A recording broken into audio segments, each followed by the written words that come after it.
Vina Nadjibulla is Vice President for Research and Strategy at the Asia Pacific Foundation of Canada, and she joins us now from Vancouver.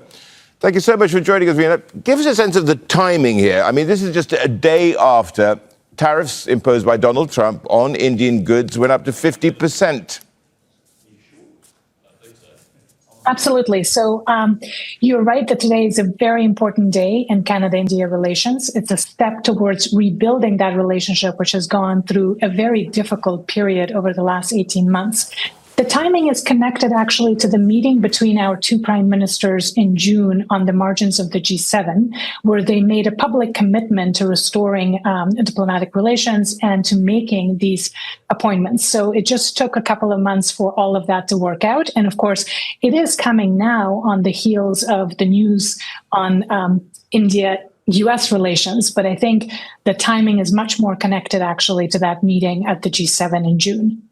But that investigation into that murder still continues. There doesn't seem to have been a reboot or a reset between New Delhi and Ottawa. So then one has to really consider whether this is a genuine rapprochement or is it based on political and economic expediency?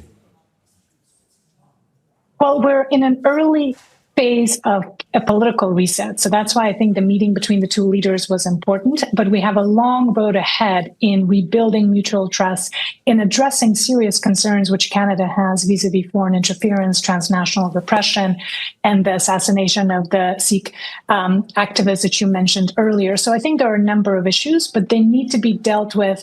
And having top diplomats in each other's country is an important first step. And the two ambassadors that have been appointed both have decades of experience, and they will need all of that experience to be able to navigate the complexity in this relationship. Let's just talk about domestic politics there.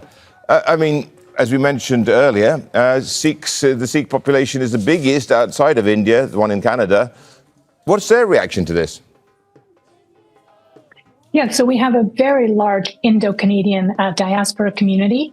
A large part of that community is Sikh, and within that community, there have been some voices that are concerned. They want to see accountability and justice before this kind of a reset. But of course, there are also other voices in that community that are very much welcoming this development because they want to see greater people-to-people engagement, easier time getting visas, being able to engage in commerce and business. So there is a diversity of views, but of course, it's important for all Canadians to be able to see accountability and justice, but at the same time, it's good to have dialogue and diplomats engage in their work. Vina, just as that investigation into that murder continues, the question has to be, can this rapprochement, can this newborn or reborn friendship last? We'll see, of course, but both countries have reasons to be moving in this direction. India and Canada for a very long time have depended on the US for economic and security partnerships. That relationship is now being tested for both Canada and India. So both Canada and India are looking to diversify security and economic partnerships, and they need each other. Our economies are complementary.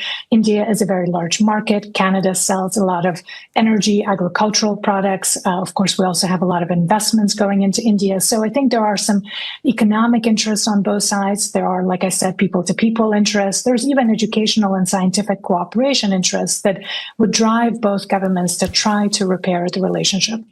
Vina, thank you so much for that. Vina Nadjibulla, Vice President for Research and Strategy at the Asia Pacific Foundation of Canada. Thank you. Don't miss out. Get the full picture. Subscribe to Al Jazeera for reliable news, expert insight. Like, share, stay ahead.